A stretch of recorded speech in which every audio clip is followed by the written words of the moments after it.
ang ating next topic. So, unfortunately, there was a recent event. SCUA is SCUAA, State Colleges and Universities Athletic. This is boxing, right? Bale, para siya palarong it's an pambansa association for the state universities. institutions or conferences, organizations, and individuals in the Philippines that organizes athletic programs for state colleges and universities. SCUA is one of the intercollegiate sports associations in the Philippines, particularly known in the Metro Manila League. So, intercollege thing siya. So, para siyang UAP, para siyang NCAA. Is it safe to say na parang this is on a regional level? Diba? This is on a regional level. Ano siya from colleges and universities all around the Philippines pero they're not the Pero kung state, state college. So, at least, yung SCUA may boxing. Yun nga diba? Yung SCUA may boxing. So, itong school, ano yan? School program. Yes. Tama ba? Yeah. We can consider it a school program. So, kung SCUA, gago naman to.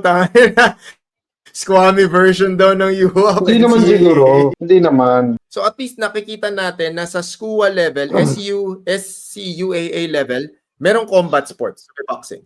Masama lang yung attention na nabibigay sa kanila ngayon kasi merong parang palarong pambansa format na nangyari.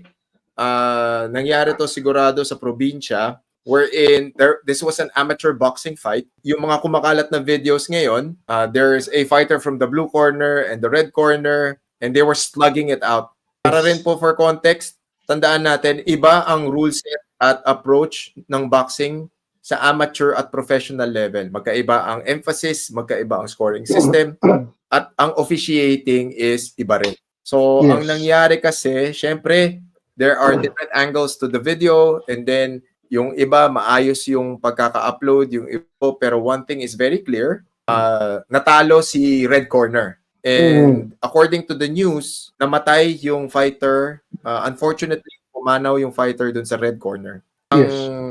Maraming discussion kasi ngayon, maraming nagsisisihan syempre. We're basing everything on a short clip.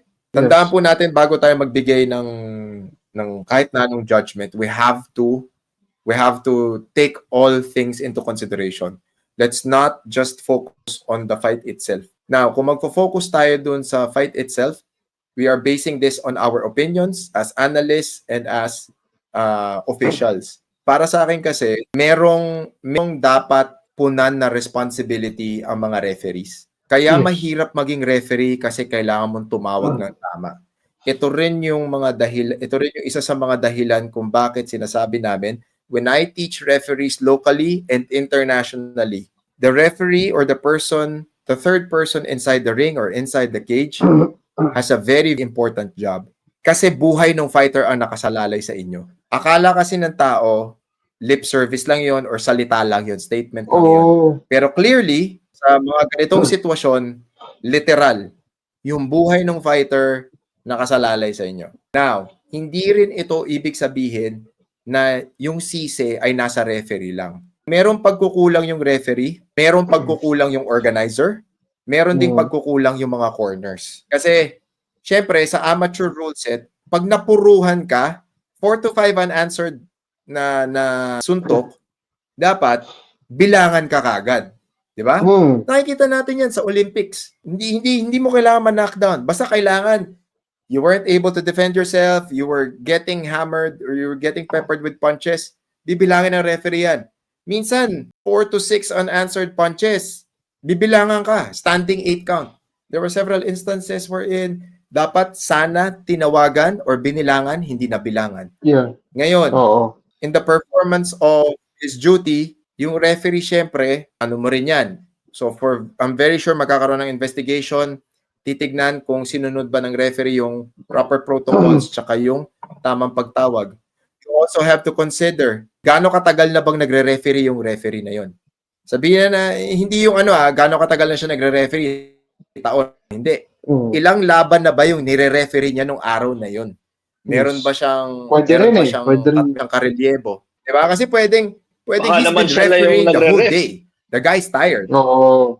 You have to take these things into consideration. So before natin bigyan ng sisi yung referee or kung sino man sa nangyari na very unfortunate, syempre ayaw natin na may mamatay, pero tignan natin yung kabuuan. Kasi ang dami ko nakita sa comment section, kasalanan ng referee, tignan natin. Mag-isa lang ba yung referee? Meron ba siyang kapalitan? Tapos kung ikaw rin naman yung referee, kung hindi mo kakayanin or pagod ka, humingi ka ng break, 'di ba? Sabihin mo, teka lang, inom muna ako tubig, time out, magbabanyo lang ako, lather myself, 'di ba? Doon mo rin makikita kung gaano ka-importante talaga ang role ng isang referee pagdating sa mga ganitong bagay. The next one would be the coaches. Yung coaches naman, especially the coach of the fighter in the red corner. Kung nakikita mong kumakain na ng ganong karaming suntok yung fighter mo, dapat pinigil mo na. There's nothing wrong throwing in the towel and you get to fight another day. Hindi rin natin alam kung anong nangyari kay fighter during his camp. Kasi baka maya-maya, it's not worth it. Kasi baka maya-maya, dehydrated. He wasn't able to recover properly. Overtrained. Hindi natin alam. Or, worst comes to worst, he got knocked out during training camp. Hindi disclosed. Hindi naka-recover. Diba? So, hindi naka-recover naman. So, on the corner side, yun din dapat yung binabantayan mo. Di ba nakikita mo, okay, first round, sige. Second, third round, nakikita mo, medyo, sige, lumalaban pa, sumusuntok na. Pero kung masyadong maraming kinakain na unnecessary punches at nakikita mo na medyo pagod na or hindi na kaya, it's an amateur fight. At saka, these are young kids, for sure, di ba? Dahil university fighters.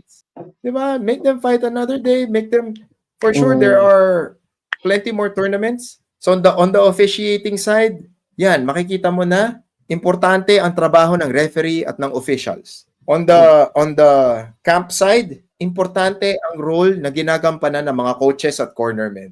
You have to be self-aware. Sa referee or official side, you have to be knowledgeable of the rules. You have to perform your job at the highest level. And then, of course, on the organizational side or the promotional side, ang dami yung official, sigurado ko may officials sa gilid. O kaya yung isa sa mga judges man lang, magsalita sa table official. Pwede ba tigil mo na yan? Gulpin na yung bata. Di ba? Yun ang kailangan nating gawin. Di ba? One of the judges could have told the referee, ref, hindi pa ba titigil yan? Ref, hindi pa ba natin titigil yan? Ano na bugbog na There are a lot of factors na pwede nating i-consider. So wag nating mahirap ibuntong yung sisi sa isang tao or sa isang lugar kasi hindi natin alam yung kabuuan ng kwento. Hindi natin alam kung anong nangyayari during the camp of this fighter. Hindi natin alam kung anong nangyari during weigh-ins. Hindi natin alam kung anong nangyari during that event. Na baka maya-maya lumaban siya ng gutom, lumaban siya ng dehydrated. Hindi rin natin alam kung ano ang nangyari sequence after he stepped out of the ring. Mainit. Daw sa outdoor. So hindi to be natin, clear, there are a lot of factors. Nadala pa sa hospital. And then sa hospital, according to the statement no LGU, after the bout, the boxer was checked by yung medical team that was on site. And then the doctor that was assigned there recommended na dalhin sa ospital yung boxer for further checking. And yung ospital, when I looked it up, parang it was at least 6, almost 7 kilometers away from the venue. So I guess baka sa travel or something. Malayo talaga. 7 kilometers. At least an hour yun. Diba? So, ano natin yan It's very unfortunate. Again, it's very unfortunate. Kaya, importante ang trabaho ng officials. Importante ang trabaho ng team up ng organizing committee at ng promotions. Or whoever organizes events. Kasi, worst comes to worst, ito yung pwedeng mangyari. So, syempre, ayaw natin na merong may injure ng masama. Coach, if I understand correctly, ang daming safety protocols for... Sorry, go ahead. Yun nga, yung safety protocols, it has to be outlined. Ang daming safety protocols for amateur dahil sa safety gear. From the safety gear up to the rules, parang yun wala din yung ngayon. I remember this kasi nag-uusap tayo, parang floppy nga yung gloves, di ba? So, ang hirap makatikiwas sa amateur rules. So, yan yung Mas stricto ang yan yung mangyayari ngayon officiating sa amateur. mas stricto sa amateur. So, ang ano ngayon is, pag nag-investigate sila, titignan nila yan. Ano ba yung rule set? Ano ba yung procedure? What are the protocols? Did you follow them? Diba? Ito yung mga nitty-gritty stuff that people don't really want to tackle or they don't really care until something happens. It's hard to get into. Yeah. Yeah. Unfortunately. Yeah. Yung mga unfortunately. Alam mo yung mga baka pag-event lang, parang baka ganun yung mangyari. Hindi, baka pwede na to kahit kulang to follow na lang siguro yung ganito, ganyan. We don't know. I mean, sa statement ka nung LGU that was assigned to organize everything, medyo hindi malaman kung how well the proper procedure was really followed.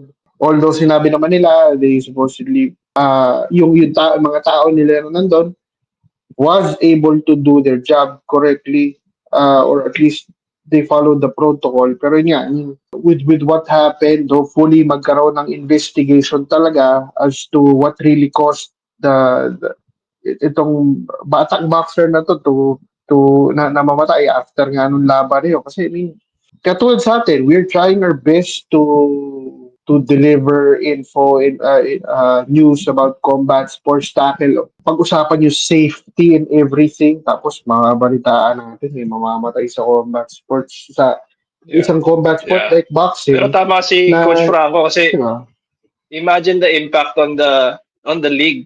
Yung kawawa yung opponent, isipin niya nakapatay ako. Tapos kawawa din yung magulang, siyempre na namatayan. Pero di naman siya magbo-boxer eh. Bakit siya namatay? Ganun. Ito yung mga instances wherein people see the benefit, people see the importance of officials. 'Di ba? Kasi kung competent yung officials, marunong yung mga tao sa paligid, kaya nilang magdesisyon ng tama. The way I'm seeing this, kung meron sa SCUAA na boxing, they can probably adapt that framework kung gusto nila magkaroon ng boxing sa UAAP tsaka NCAA. Ang pinaka importante lang din dito ay kailangan maayos yung mga opisyal. Kailangan maayos yung qualifications, maayos yung training, maayos ang execution. Kasi, syempre, if you want to put it in the UAAP or NCAA, syempre, higher stakes yan. Di ba? Ibang yung school pride ang pinag-uusapan natin. That's a lot dyan. of government money, guys. If you are going... So if you're going to put in incompetent official, mano kayo, kakainin kayong buhay ng mga school community tsaka school members.